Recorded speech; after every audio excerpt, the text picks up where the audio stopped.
Tere tulemast Musta kassi taro lugemisse, sõnnid. Siit tuleb lugemine teile nädalaks 6.–12. aprill. Ma olen teile siia valmis pannud 7 kaarti ja vaatame, mis neil kaartidel teile selleks nädalaks öelda on. Nädal algab teil siin müntide kuningannaga. Müntide kuninganna on kokkuhoidlik naisterahvas. Tema ei larista. Oma raha, tal raha on, aga tema ei tee emotsiooni oste. Tema ei torma poodi uut asja ostma, ta vaatab ennem kodus ringi, võib-olla saab parandada vana või leiab kapinurgast endale selle kleidi, millega peole minna. Et hoidke siis teie ka ennast sellel nädalal emotsiooni ostudest. Edasi tuleb siit mõõkade äss. No mõõkade äss on selline kaart, mis nagu mõõk ikka, tal on mõlemal pool tera, et sellega võib teha head, aga sellega saab ka palju pahandust teha. Et mõõkade äss hoiatab selle eest, et tee teisele seda, mida tahad, et sulle tehakse. Umbes nii on selle mõõkade ässa sõnum. Edasi tuleb siin kinni seotud silmadega tüdruku kaart. See on lõksus olemise tunne. Et ma ei saa aru, miks te ennast lõksus olevana tunnete. Te ei ole lõksus ja see kaart räägib ka seda. Teie köidikud on tegelikult väga lõdvad. Ja kui need mõõgad on siin eespool, siis selja tagant on teil tee vaba. Et kui te teeksite oma silmad lahti ja vaataksite, siis te saate aru, et teil on sellest olukorrast väljapääs täiesti olemas. Ja seda väljapääsu näitavad teile siin järgi tulevad kaardid. Teil on nagu hästi tore see, et teil on mõlemad nii keiser kui keisrinna ühes lugemises välja tulnud. Et kui keiser on tarkus ja struktuur ja selline väga tark valitseja, kes jälgib seadust, kes ise armastab seadust, nagu kes teeb kõike nii, nagu peab oma tarkusega, siis keisrinna on nagu maaema, tema on nagu armastus, tema on nagu tingimusteta armastus. Tema armastab absoluutselt kõiki loomi, linde, inimesi, loodust. Tema on selline naine, kes annab abivajajale, kui tal anda on. Ja kui siin ongi nagu kõrval kohe see müntide kuus, see ongi jagamine. Et alati ei pea, kuigi see kaart on rahakaart, et siin jagatakse raha, aga alati ei pea jagama raha. Võib jagada enda tähelepanu, võib jagada enda aega, võib jagada enda energiat.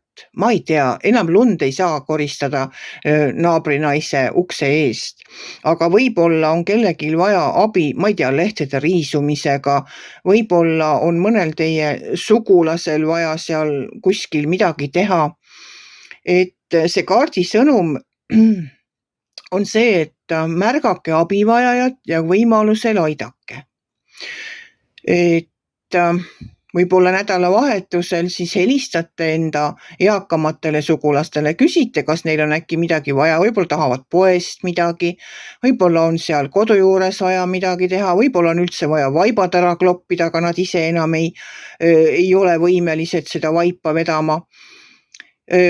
No ma ei tea, mis abi võib veel vaja olla, aga eks teie teate paremini, tunnete kõiki oma lähedasi, tunnete enda naabreid. Et praegu on just selline kevadine aeg, kus võib-olla mõni seal tahab kõpitseda oma kasvuhoones midagi, võib-olla midagi vaja kusagil parandada. Et küsige oma lähedaste käest, kellel on abi vaja, jagage siis seda, mis teil on jagada. Et jagage oma energiat, jagage ise ennast, et aidake seal, kus te saate, just selle sama keisrinna ja ka selle müntide kuue energia on selline, aga siin on ka väike hoiatus. Et ärge enda õlule siis liiga suurt koormat võtke. Et see sauade 10 on siin see suure koorma kaart. Et mina võin siin küll soovitada teid, et teile, et jagage ennast ja minge ja aidake. Aga ärge siis üle sellega ka pingutage, et te lõpuks ei ahmaks endale nii suurt tükki, et te käite küll, aitate ära, aga pärast olete mitu päeva sirakili voodis, sellepärast et olete üle pingutanud. Et no siin on see delegeerimise koht ka, et eks see kaart räägibki sellest, see sauade 10, et kui teie koorem on liiga raske või tunnete, et ta on liiga raske, et siis delegeerige seda võimalusel, et ärge siis minge üksi appi, vaid kutsuge teised ka, võtke oma pere kaasa, tehke üks selline laupäevak. Vanal ajal tehti ju meil laupäevakuid. Ma arvan, et need olid laupäevakud. Koristati ümbrust, kes koristas seal maal kontori ümbrust, kes koristas karjalauda ümbrust. Et kõik said kokku ja koristasid sellist. Meil on küll vist veel säilinud see mingisugune koristuspäev üle-eestiline. Aga ega keegi keela teil teha ka ühte abistamise laupäevakut või abistamise päeva. Mis siis kokkuvõttes? Ärge laristage oma rahaga. Ärge tehke emotsiooni oste sellel nädalal. Te ei ole lõksus, kuigi te võib-olla nii vahest tunnete. Jagage siis ennast, kui teil on mida jagada. Tehke targad otsused ja delegeerige oma koormat. Kui teile minu lugemine meeldis, ärge olge kitsi, pange ikka like pöial üles, võite ka kommenteerida ja kohtume järgmisel nädalal.